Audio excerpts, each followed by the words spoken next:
স্বাগতম বন্ধুরা।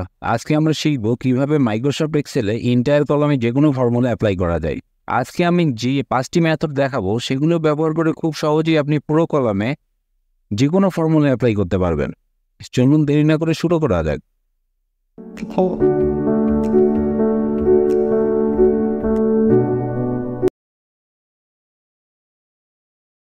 প্রথম যে মেথডটির কথা বলবো সেটি হলো ড্র্যাগ ডাউন মেথড। মনে করুন আমাদের এরকম কিছু এমপ্লয়ি আছে। এখন আমরা তাদের জুলাই এবং আগস্ট মাসের সেলস টোটাল করব। আমরা এখানে একটি সাধারণ ফর্মুলা ইউজ করব, equal sign C2 plus D2, এবং কিবোর্ড থেকে ইন্টার প্রেস করে দিলেই জুলাই এবং আগস্ট মাসের টোটাল সেল পেয়ে যাব। এখন ফর্মুলাটি পুরো কলামে অ্যাপ্লাই করার জন্য প্রথমে আমরা F2 সেল সিলেক্ট করে নেব। সেলের ডান পাশে নিচের কর্নারে মাউসের কার্সারটি রাখবো। কার্সারটি পরিবর্তন হয়ে একটি কালো প্লাস সাইনের মতো দেখাবে। এখন এটিকে ড্র্যাগ ডাউন করে কলামের নিচে নামালেই ফর্মুলাটি কলামের সবগুলো সেলে অ্যাপ্লাই হয়ে যাবে। এই মেথডটি সাধারণত কম সংখ্যক ডাটার জন্য ভালো কাজ করে।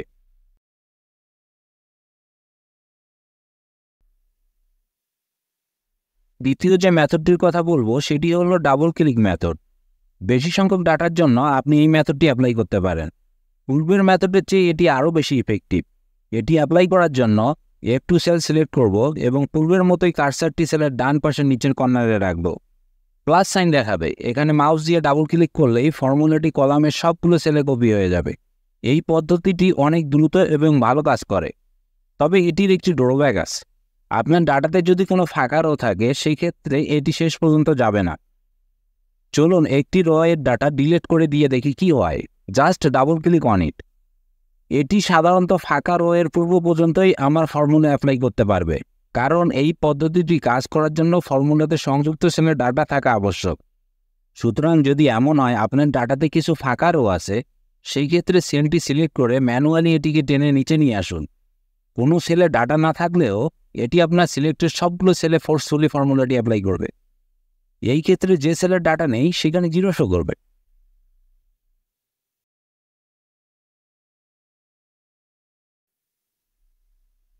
তৃতীয় যে মেথডটির কথা বলবো সেটি হলো কন্ট্রোল প্লাস ইন্টার মেথড। এখন ধরুন আমরা এমপ্লয়ীদের টোটাল সেলের উপর ডিপেন্ড করে 5% বোনাস দিব।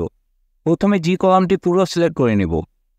ফর্মুলাটি টাইপ করব, ইকুয়াল সাইন F2 ইন্টু 5%। এবার কিবোর্ড থেকে কন্ট্রোল প্লাস ইন্টার প্রেস করলেই ফর্মুলাটি সিলেক্টেড কলামের সবগুলো সেলেই অ্যাপ্লাই হয়ে যাবে।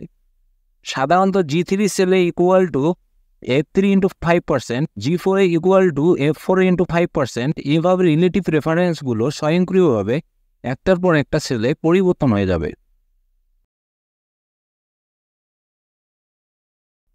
চতুর্থ মেথডটি হলো কন্ট্রোল প্লাস ডি মেথড। প্রথমে ফর্মুলাটি লিখে ইন্টার প্রেস করব। এখন ফর্মুলাটি শুধুমাত্র আমাদের এই সেলে অ্যাপ্লাই হয়ে গেছে। এখন বাকি যেসব সেলে ফর্মুলাটি অ্যাপ্লাই করতে চাই সবগুলো সেল সিলেক্ট করে কিবোর্ড থেকে কন্ট্রোল প্লাস ডি প্রেস করলেই তৎক্ষণাৎ সিলেক্টেড সবগুলো সেলেই ফর্মুলাটি অ্যাপ্লাই হয়ে যাবে। পঞ্চম মেথডটি অ্যাপ্লাই করার জন্য প্রথমে ফর্মুলাটি লিখে ইন্টার প্রেস করব, তারপর সেলটি সিলেক্ট করে কিবোর্ড থেকে কন্ট্রোল প্লাস সি চেপে কপি করে নেব। এখন প্রয়োজনীয় সেলগুলো সিলেক্ট করব এবং কিবোর্ড থেকে কন্ট্রোল প্লাস ভি প্রেস করে পেস্ট করে দিলেই সিলেক্টেড সবগুলো সেলেই ফর্মুলাটি অ্যাপ্লাই হয়ে যাবে।